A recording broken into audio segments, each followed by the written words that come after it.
What is going on, my YouTube channel members? It's time to do some behind the scenes for probably what has been the video I was most nervous about that I've ever released. Like, this is just such a touchy topic, and like I thought I had like a good idea for it, and that's why I put it in that poll a couple weeks ago, even allowing it to be one of the options. So when you guys voted for it, I was like, oh, I guess we're doing it. I guess we're doing it. But I'm really glad that you voted for this one because it turned out really well. I've seen a lot of really good discussion happening in the comment sections below the video. So, um, yeah, I, I was nervous about it, but it turned out well. So let's take a look at the video and see what was kind of going on behind the scenes.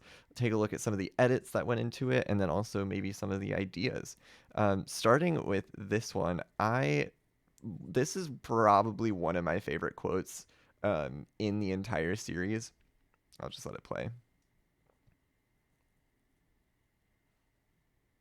Ah, I love that. Okay, so if you don't know where this quote shows up, it towards the end of book 4 when Glory and Starflight are going to save Deathbringer, who is locked up as the volcano's exploding, and this is like the first time Glory's seen Deathbringer in like almost an entire book at this point. And they finally see each other, and she runs up to the cage, and they hold hands, and then we get this line: "They exchanged a look that said thank you."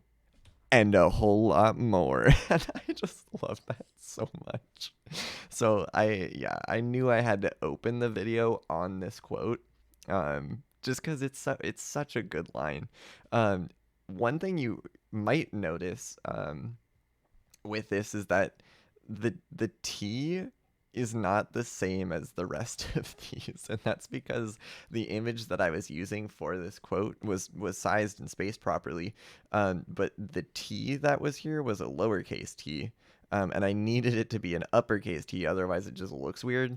So I actually went in and brought a different program, so my editing program, uh, to render text, and I just typed the letter T, and then I put a black box over the lowercase t so that you can't see it anymore, and then put the text from the program over the lowercase t. I tried to get it as close as I could, but it just like doesn't quite look right. But I think you also don't notice it unless somebody points it out. So there you go. Now you'll never be able to not see this T as standing out from the rest. But yeah, that's the first little behind the scenes thing. I love this music. It just For faded in so anyone that well. doesn't know, Oh, that's the too loud. Glorybringer ship is probably the most controversial topic Yeah, in there you Rings go. of Fire. Long ago, I Um, decided oh, I I also wasn't really going like to this touch edit. it with a 10-foot pole for fear of what the fans. Poke, poke. Because I had this line, like, I wouldn't touch it with a 10-foot pole. And I was like, I don't know how to visualize that. Because, like, I record my audio and then I edit my video afterwards. So sometimes I run into these situations where I say something and I'm like, I have no idea what to put on screen while I'm saying this. And I ended up just finding this, like, free to use image of a spear on the internet, and I was like, okay, what if I have JMA poke an image of Glorybringer as I say this, and it turned out well. I think it's Than I kind of do funny. if I did. But I thought about it a lot, and I've come to the conclusion What a that good that statue. is the exact reason I have to talk about it. In this video, I'm attempting the impossible. I'm going to try to discuss the Glorybringer ship. I yeah genuinely thought this was impossible before their video released. Discussing the Glorybringer ship in such a way that everybody comes away In satisfied. such a way that And everybody I don't comes think away everybody who watched the video satisfied came away and at satisfied, least with a new way of thinking to but consider. My hopefully they fundamental learned argument in this something. video is that the disagreement in the fandom is caused by a disagreement in Also, I love perspective, this and that if we image. take the time to understand one another's points of Okay. Yeah, view, no, we never will mind. Different collectively clip. have Different clip. much more respectful and much more productive conversations about the topic. So, let's get into it. We begin with the two perspectives, the 2 points of view that operate in opposition to each other. There is the canon perspective, what actually happens I in the like series, and there I is what I'm like going to how refer this to like as the image sets up the intended dichotomy. perspective. when I was talking about the different perspectives, again, like I didn't really know what to put on screen. So I figured just like setting up this like the canon versus like the intended perspective and then have like a picture of the books and then like TUI, because like that's really what the video comes down to, is this distinction between canon and intent. And that's why the thumbnail was the way it was. Uh ooh, that actually, I'm gonna interrupt this short viewing session to show you some of the thumbnail ideas, because I actually went through I think 7 different ideas for the thumbnails for this video. Okay, let's see here. There they are. These ones. I tried like 7. Yeah, yeah. 7 different like versions of the thumbnail. Some of them where it was like Glorybringer in the middle, or like spaced out at the top, or like split in half and separated. Um, some of them were like the canon versus intent idea put in different places. You'll notice in this one the verses is like the same size as the canon and intent, but then in this one the verses is smaller. This one, V7, is the one I actually went with. And the main difference here is like the placement of the, oh geez, oh, I just got an Amber Alert. Well, there's another behind the scenes of the behind the scenes. There, there you go. Um, but the intent here is like it's in a different spot, and it's like a small difference, but you can kind of see like I adjusted it to like fit better with Deathbringer's head. Um, so yeah, if you ever wonder what goes into the thumbnails, a lot of trial and error. And I was talking with Tricky Talent about these, and he gave me some really good ideas. About like how to put this together so that it like looked good and also communicated the idea of like what the video is about. Anyway, what the let's keep author going. meant to happen in the series. 99% of the time, these two perspectives align well because authors are good at writing what they mean to write. True, But every now authors and then are they make a good. mistake, and what they wanted to happen is not what actually happened. And that leaves us with a problem. Which perspective do we take? Do we go with The what's fundamental actually question written, of the video. or Which should we perspective follow do we instead what take? the author wanted it to be? Hold that question in mind because we're going to come back to it soon. Before we do, We though, build I up to want this take question some the time whole to lay out video. each perspective as it applies to the Glorybringer ship and discuss some of the implications that each perspective holds. We'll start with the canon perspective, what actually happens in the books. So because let me rewind it a little bit. Because editing text in my video editing program DaVinci Resolve puts a lot of strain on my computer for some reason. I don't really know why. Images work better. This actually isn't text from the program. What I took a screenshot of text in the program and then edited that image. But you can see in places like along the E here or the C here, like when I took the screenshot, parts of it like didn't really capture all the way correctly, and so it looks really weird if you like zoom in too much, and I was kind of just hoping like nobody would notice because it made editing the text so much easier. And one fateful day on the edge of the Ice Kingdom, Glory and Deathbringer meet for the first time, and soon after fall hopelessly in love. True. From various descriptions, we know that the Dragonets of Destiny hatched approximately I 6 love this years section prior to because the it's just series, like but 2 years a bunch before of that, mental math Deathbringer going was on where it's like, bored. oh, In the other words, Dragonets at were their 6 first years meeting, old, and then Glory they is about the 2 6, years before that, then Deathbringer is Deathbringer was about 4, which 12. means he Now, was 12, and dragons age then differently Glory was to 6. humans. And then we have this Lots of big done like these calculations, and chart the set up general consensus calculating their is that images. Glory is the human equivalent of 16 to 17, and Deathbringer is in his mid to late 20s. That is canon. And that's a bit of a problem. In the human world, the vast majority of relationships between high schoolers and people a decade older I than also that wasn't are sure how to visualize high schoolers and people a decade older, so I went with 2 sitcoms. Um, well, I don't know if High School Musical really counts as a sitcom, but it was something like everybody knows these are high schoolers, and I felt like New Girl is probably like a popular enough show that people generally know it's like people in their late 20s, early 30s, like that's what the show is about. not Um, good. so I just wanted to like Healthy make that or comparison. safe. Unfortunately, these kinds of relationships And then do iconic To Catch a exist. Predator People with are groomed, taken advantage Chris of, and Hansen. hurt because I of don't it. remember who Now, hosts the that immediate show. response to that is, of course, that these are not humans we're talking about. These are dragons, and their society obviously works differently than ours. That is true. That is objectively correct. The So when I was like putting together the arguments that I wanted to put forward, I wanted to make sure I took a really balanced perspective, because if I take a side on this that I am not able to really, really strongly argue for, people are just gonna be mad. And I really, instead of taking a side and then arguing for that one, I wanted to essentially make an argument for both sides and say, like, look, we have to consider everything here, because if we don't consider everything, we're missing out on a big part of the picture. So in building the argument for this side, for the ages are bad side of the argument, I had to also address some of the things that the ages are good side of the argument tends to say about the ages are bad side of the argument. If I've lost you, if I said too many words there, understandable. I also lost myself a little bit. Works differently than But basically, however, it also doesn't this part. matter. Because at the end of the day, we interpret what we read through the lens of our own experiences, our own beliefs, our own cultures, and what we read in turn influences. So I was kind of like with this flowchart really trying to hammer in this idea that it matters even if we aren't in a dragon society ourselves that this is happening, because, well, these books exist in our world, so we kind of have to interpret them through that lens. Is that a relationship between two characters for whom the age difference is unacceptably large does not only exist, but is actually brought center stage and glorified. Now, that wasn't...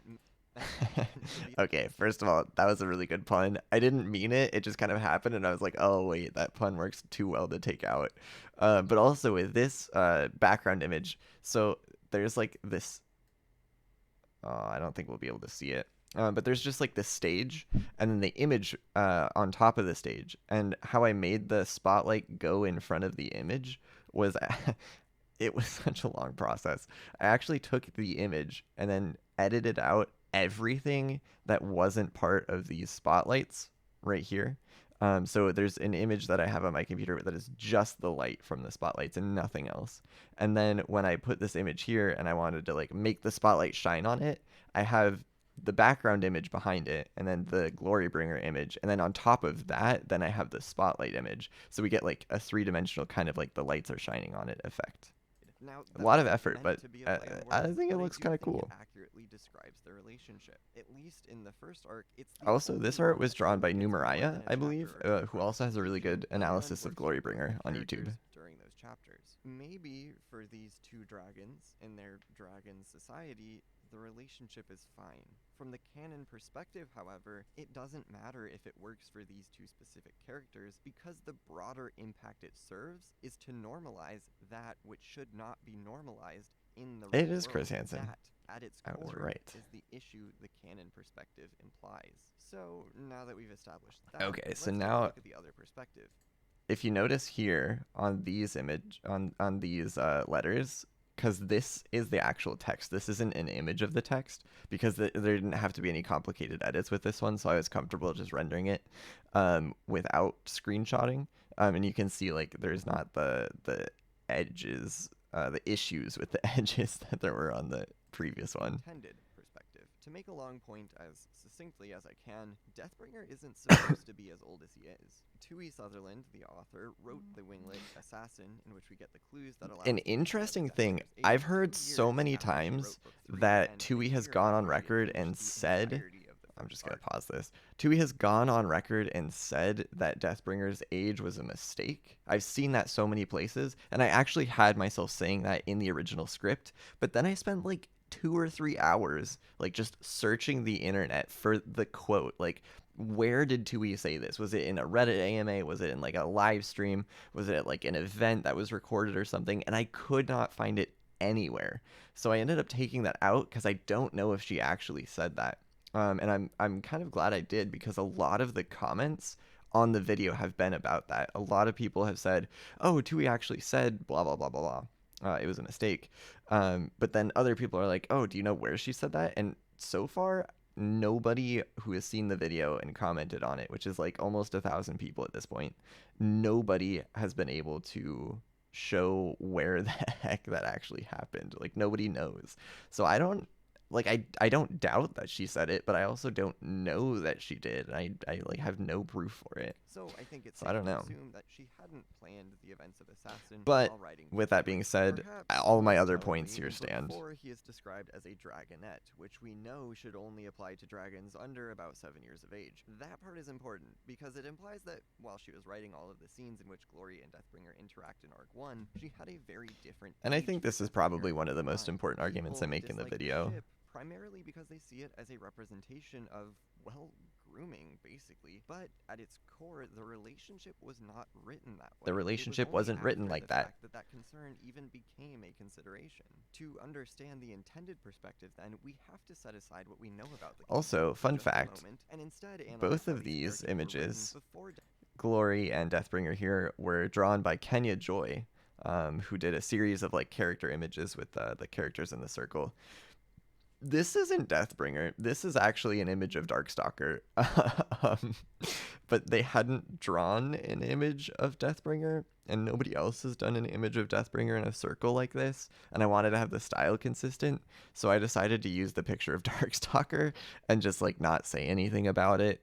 And I think it probably worked. Like I haven't seen anybody complaining that that's actually Darkstalker in the comments. Usually, if I use a wrong image for a character, people will complain about it in the comments, but nobody's noticed this one yet. Deathbringer's canon age was introduced, because that is what the relationship is. Deathbringer is a bit of a goofball, but he seems to know a thing or two about how the world works, so it's rather unclear how old he's supposed to be from that information alone. Looking to his physical description, we know he's only a little bigger than Starflight, which is probably important given that dragons continually grow as they age, and that most adults in the series are described as being much larger Very than the large dragons, dragons. of whom Starflight is probably the smallest. So as it turns out, Sunny is actually the smallest Dragonette of Destiny, and I didn't realize that until after I'd already recorded the audio, and then I was like, oops, I guess I'll just put a little video thing in and say like, oh, maybe it's actually Sunny. On the other hand, and especially from the second half of Book 3 onwards, is written as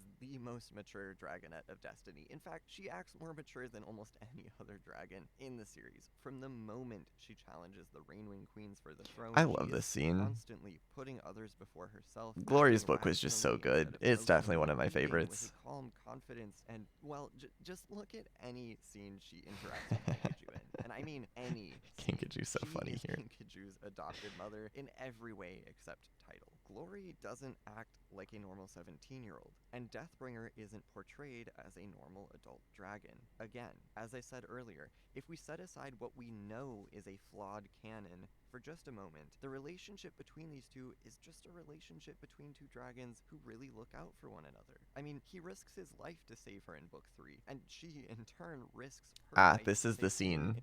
This is the scene where they share a look that said thank you, and so much more. In Book 4, they genuinely care for one another, and that is the also, this artwork by Biohazard is just amazing. Bio makes the best Wings of Fire art. I love it so much. Anything about that changed, and when it did change, it was an accident. So now we can go back to the original question. Which of these two perspectives are we supposed to take? My suggestion to you is to not force yourself to consider only a single perspective, because no matter which perspective you choose, the other will always exist, and there will always be other people who hold it. In order to truly understand the relationship, you have to consider both. If you don't, so this is like the big ending argument where we bring it all together, we make some metaphors, and we tell people like, hey, maybe just try to see things from other people's point of view. Which is really what I wanted to end the video on, because like I wanted it to come together in a way that would encourage people to be kind and respectful about their conversations in the comment section, because that's what I always worry about when I post videos like this. Like, yeah, if people disagree with me, that's fine, but what I really don't want to happen is for people to get mad at each other and then say mean things in the comments, because I could really hurt someone, and I don't want that. So that's why I really tried to like end this video with a strong like, let's all at least try to care for one another when we talk about these things. The same thing applies here. If you want to understand Glorybringer, you can't just focus on one single way of thinking about it. So, what does this mean? If we consider both perspectives at the same And time, what here should we do? again, just like one general thing in psychology or just like in life, really, is like if you're trying to change somebody else's point of view or change somebody else's mind about something, you're never going to be able to do that if you don't demonstrate that you understand their point of view first. And that's really what I tried to do with both sides of this argument is I tried to demonstrate, look, I understand both sides of this argument. And now that I've shown you that I understand both sides, I want to try to convince you to maybe consider the other one, if you don't already hold both perspectives, Think about the because I ship? think that is Well, important. first, I think we have to stop pretending the ship is entirely fine. It's not. Maybe within the confines of the books it could be, but the reality is that the ship does not exist only within the books. It is also outside. This was It's a in our fun edit world, to in our do as like minds, the and in background fades in some and of then our zooms hearts. out. That means we have a responsibility to condemn the parts of it that are bad, to do our best to ensure they don't have a negative influence on the lives of real people. For this reason, the canon ages are not okay, and we shouldn't act like they are. At the same time, however, we have to stop demonizing the people who enjoy the aspects of it that are good. And that line right there is why I decided I should make this video an option for you to vote on. We have to stop demonizing the people who like the aspects of it that are good. Because I saw there was this other video going around. I don't remember who it was by or what they were. I don't know. It was something. But one of their things was they were getting mad at another YouTuber for something. And one of their things was like, oh, they like the Glorybringer ship. That means they support like really bad things. And I was just watching it like, what? No, that's not what that means at all. And so that's what really prompted me to think about this more and be like, what does the Glorybringer ship mean, and what should we be thinking about it? And so I built the video around this idea, this line, this, we have to stop demonizing the people who like it. And in order to get there, I think we also have to acknowledge that it's not great. Like, there are parts about it that are bad, and we should say those parts are bad. And so then we can take both of those perspectives together to sort of get this idea out there that, like, maybe instead of getting mad at people and instead of normalizing bad things that shouldn't be normalized, we should instead work together to make the best of this mistake that has kind of torn the fandom in two. Um, at least that was Because my that, goal. as well, is a valid interpretation of the writing. It is okay to like this ship. To pretend otherwise is to ignore the work and effort and skill that Tui put into writing it in its proper context. So, to conclude these thoughts, I would like to suggest to each of you that the next time you find yourself in a discussion about Glorybringer, I whether had you no love it idea or hate it, what to put on screen right here, so I just I was like, you know what? I'm gonna put like a dim background and then with a slow pan, and I'm just gonna consider put the text. other I'm just gonna perspective. put text up I on hope this screen, video helped you think about some things and I in think it worked depth, out well. and thank you for watching. Now, interesting thing about this one is that the first time I rendered it, I uploaded it to YouTube, I added the thumbnail, made the description, added all the credits and everything, and then I was about the night before the video released. I think I had it finished the first time on like Thursday morning or something. So not long in advance at all, and then I went like right off to classes for the day. But then I got home and I was looking over things to make sure it was fine, and I realized that actually I had messed up this page. I'd used an old version of it that was missing people and also had the names wrong and was the wrong colors and everything. And I was like, oh no, I have to redo the entire video now. So I went and I deleted the old version off of YouTube, uh, and then redid it, uploaded the new version, redid the thumbnail and the description and all the credits and everything. And I was sad, but you know, you guys are worth it because, like I've said before, like you really are uh, special and important to this channel. Without your support, we wouldn't be able to do like half the things we do, and yeah, I just really wanted to make sure that that you knew that. So yeah, that's my behind the scenes video again. And as always, if there's anything you wanted to know or anything you were curious about in the production of this video, ask away. I'd love to answer. But until next time, have a good day or night or whenever you watch this, and thank you for supporting. See ya.